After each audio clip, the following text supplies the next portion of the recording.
Buonasera e ben ritrovati con una nuova edizione del TG Flash di New Sicilia. In apertura la comunità di Canicattì, in provincia di Agrigento, è a lutto per la tragica e improvvisa scomparsa di Vincenzo Bonfissuto, 43 anni, amministratore e pasticcere di successo dell'omonima industria dolciaria siciliana.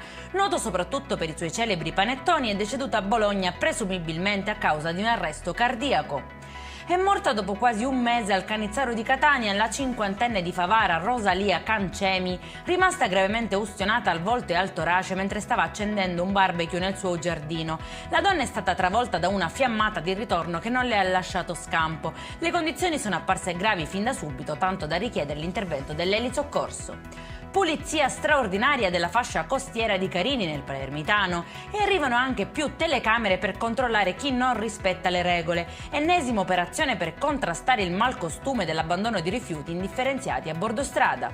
È stata varata ieri nella sede della Lega Navale di Messina la prima imbarcazione inclusiva e accessibile alle persone con disabilità motorie. Ogni martedì e giovedì, a partire dalla prossima settimana, affiancati da tecnici specializzati, anche loro potranno godere le bellezze dello stretto a bordo della barca a vela. È in chiusura il meteo, domani 28 luglio in Sicilia domina ancora l'anticiclone africano Caronte, clima afoso e temperature massime fino a 36 gradi. Per questa edizione è tutto, prossimo appuntamento lunedì alle 13:30.